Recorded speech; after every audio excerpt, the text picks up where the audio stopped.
Firstly, I just wanted to address one issue that hasn't been addressed.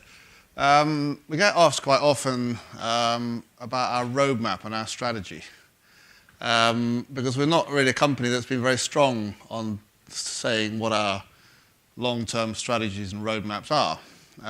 Somebody actually in their UGM registration, when there's the question you can fill in is, what would you like to hear about? He said, 1, clear strategy. 2, clear strategy. 3, clear strategy. So I figured that I should at least make a small attempt to answer this question, and rather in the sense of a roadmap than a strategy, maybe. Hopefully, and I know that question did come up a bit earlier during some of the talks as well. Hopefully, from the things that we've talked about from the ChemAxon side in terms of the products and the product directions, some clarity has come out of that and some clouds have lifted, and you can see a bit more clearly on a product level where things are going.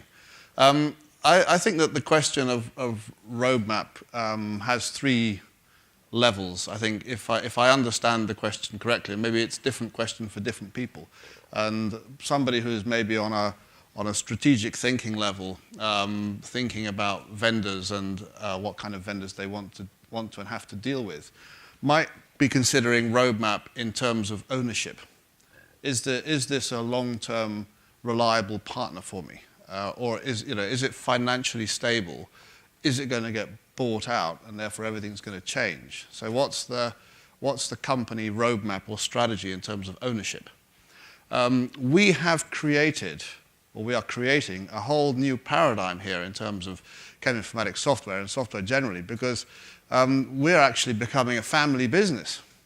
Now, I don't know how many of you don't know this, but we have basically one principal founder and owner. He's very quiet, but I'm going to force you to stand up. For those of you who may be surprised, that Chizzy owns the company, and he also founded the company. But I'm not going to make him stand up because I haven't discussed this with him. But Chizzy has an elder son who's in his mid-20s, and he's now joined the company. So we've actually got a father-son informatics business. Now, how many of those do you know? Yeah? It's a new paradigm, but it says a lot about stability and about what we feel about the company. I say we sort of on a kind of stakeholder level, that it's a long-term business. If you asked Chizzy in the past, what's your objectives with the company? He's always said to build a long-term sustainable business. Okay, so we got asked once by a very large informatics company whose first letter is A. We got asked once, but not now. It's not. No, it's now D. We got asked, or Chizzy got asked by their CEO, said, "What's your exit strategy?" And Chizzy looked at me and he said, "Alex, what does that mean, exit strategy?" So that's, there is no exit strategy. But I think that if you're looking for your vendor pool, what sort of people do you want to deal with, and what are their strategies, what are their exit strategies, what are their roadmaps on ownership level, then the answer is this: that we intend to remain an independent company. We've never taken money off anyone yet. We try not to do that, so we're totally financially independent. So that's one level of roadmap and strategy. The other level that I think you could look at it on is in terms of markets. What you see quite a lot in, let's say, the instrumentation business, especially those people who've been involved in the provision of instruments for chemical synthesis, is that that's a fairly dying market. And so in order to survive, they've branched out into all sorts of other areas. Companies like Biotage or CEM are good examples of that. And which market you serve is quite important. Now, we've grown up in the early stage drug discovery arena. That's where we came from. That's where we hailed from. And we've branched out a little bit into agrochem because it's a fairly related field, a little bit into flavors and fragrances because that's also somewhat related in terms of the technologies, a little bit into petrochem, more opportunistically where people have found us. But frankly speaking, we haven't got a very strong strategy to find alternative markets per se. We're quite happy doing what we're doing. We're quite specialized in what we're doing. We believe that there's still growth for us in that arena. We are moving from chemistry a bit into the area of biology, at least in the area of biologics. But we still remain quite focused in our whole entire development area on early stage pharmaceutical research. And in the development side of the business, we're working much, much more in agile. And within the agile concept, we're working more with looking at creating business model canvases for all of our products. And within that as well, trying to think about the personas, who are the people who would be using the products at the end of the day. And I look at all those personas. If you look at the personas for Plexus, for example, it's all things like, I'm a medicinal chemist and I need to. Yeah, so there's nothing like, you know, I'm a I don't know, something more in material science or something. It's still very, very focused in the pharmaceutical arena. So it is, you know, for this audience, it is very much focused in your domain. And I think that our strategy and our roadmap in that area is to remain there, because on the size of a company that we are, we still feel that there's plenty of growth there to remain in that niche. And the third level that I think you can look at strategy and roadmap is on the product level. What will the product look like in 1, 2, 3, 5 years' time? We've never had really super long roadmaps in that area, but I think one of the principal changes that we're finding in ourselves is that whereas, and this was partly described in one of the earlier sessions from Janos Papdek, was whereas in the past, if you'd said to us, we'd like to have this feature developed, we would have sort of calculated how many man days that would have taken us and given you a price and probably developed it, and then sort of figured out how to put that into a product. It's not a very strategic way of doing it, it's quite just reactive. But we felt that in that time that was a good way to develop product and to get new ideas. What actually very often happened, that nobody else wanted that feature. But it ended up in the product, and you end up with a very messy code base at the end of the day. So these days, if you ask us, we want to have this feature, as Janos explained earlier, we're going to say to you, why? What do you actually want to do? What's the problem that you want to solve? And we're going to get much more iterative with you about looking at the workflow and trying to decide how you're solving the problems, what the problems that you're trying to solve, and since most of you here in ISIT, what the problems that you're trying to solve for your customers, your end users, and have a discussion about that. The entire, I mean, much has been made about Plexus in the last few days.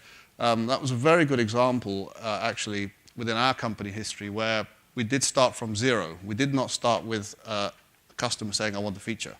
We started with a decision that said, just providing the back end isn't going to be good enough to have a long-term sustainable business. We need to have something beyond that.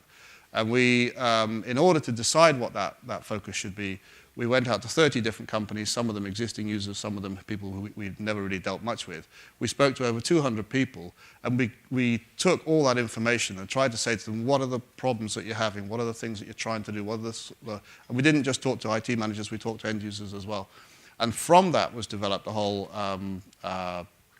product roadmap around Plexus. And I think that's a way that we're going to work more often. Plexus is certainly going to be a very large part of our future, which is basically about not just thinking on the back end anymore, but we started with Instant JChem and JChem for Excel as end user tools, but Plexus is a much bigger delve into the end user space, and you're going to see us playing much, much stronger there to have a sort of all-in-one stack. We think that we've got a very good solution there because we have a very, very strong enterprise tested enterprise robust backend on which to develop the front end, and that you know, now we think that user interfaces and UXs are much more important than we used to think that. But I think it is a good way to build all that usability, user interface on top of a strong backend. So that's really where it's going. And if you ask me what the exact product or modules would be in Plexus, I think that the slides that Tim Aiken would have shown earlier have really, as far as we've got right now, a lot of that will still be driven by what the feedback you're going to give us. But in terms of where the products are going and where we are going philosophically, that's how I would describe it. So I hope that answers the at least maybe not clear strategy, but at least somewhat clearer strategy. So that's all I wanted to say on that topic. So for the rest, it really just remains for me to thank everybody. I would particularly thank, I think we had guest speakers from 8 or 9 countries, a nice international little community. I really appreciate that everyone made the trip, took the time. Very, very nice presentations too. I really felt when I'd seen the original program that a lot of our presentations were very much focused on practical things that you've been doing with our software. And I hope that those of you who were listening to the presentations of your peers could actually get useful information out of that. So firstly, thank you very much for the guest speakers. It takes time to, also on our end, to prepare the talks, and I know that the POs and the developers and the Scrum Masters are all very busy for several weeks before the user group meeting, and the application scientists too. So a big thank you to the ChemAxon team for putting everything together. I really appreciate it. And then, of course, I mentioned yesterday already the marketing and administration team who make sure that logistics all happen. So from me personally, a big thank you to all of you guys. And then, of course, thanks to everyone for attending. Time is short, budgets are shrinking, so that you spend 2 or 3 days here with us, we appreciate that as a strong investment of your time commitment. So we really, really appreciate it. Thank you very, very much. If I could ask one thing back from you, nevertheless, is feedback. And I don't know, Alex, do we have feedback sheets? Yep. Oh, they're all right.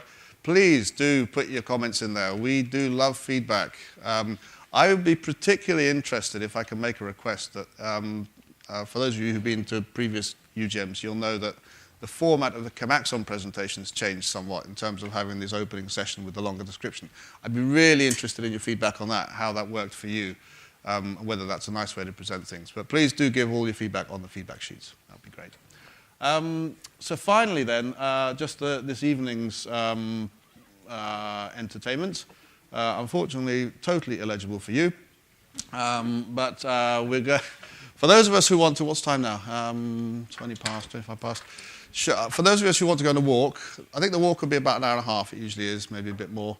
But it's a beautiful day out there. I know we've all been stuck inside here, but it's a wonderful sunny day outside. It's going to be a lovely evening. I think we should leave in about 30 minutes or so, just to give people time to put their bags away in the rooms and change and make phone calls or whatever they want to do.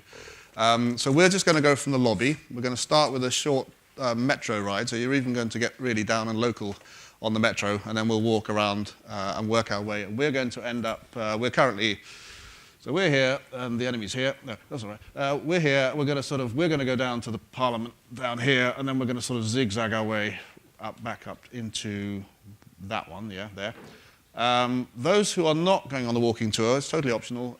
We'll go. I don't know, Alex, are you planning to leave altogether at some point? Or how do you want to do that? All right. All right. So you guys are going to just walk down. It's about probably 10 minutes down to the pub. And we, from the walking tour, will meet you there. Hungary has Budapest in particular, rather, has a kind of cultural underground called the Ruin Pub. Very, very popular. I'm proud to say that Ruin pubs were actually started by Dutchmen here in Budapest. The first Ruin pub was started by Dutchmen. Their Poortkulch was from a Dutch guy. Yeah, but it was Dutch anyway. So we're proud to have ruined Budapest. Anyway, essentially, there's not, all right, don't get into debate over it. God, you see, don't you like flat organizations where they always challenge everything you say? Basically, you have a totally run-down building that's not good for anything else, and so what you do, you just stick a bar in it and some chairs, and that's a pub. So you don't expect much in terms of decor in these places. But it's become extremely popular, and there's an area, this area around here is just full of them. And since beer in Budapest is relatively cheap, something like, €1 to €1.5 for a half litre, depending where you go, lots of people from, let's say, the UK on stag nights and hen nights and stuff like that, they jump onto the EasyJet flights from Luton Airport, and they come here and they go completely wild, and they totally trash that area.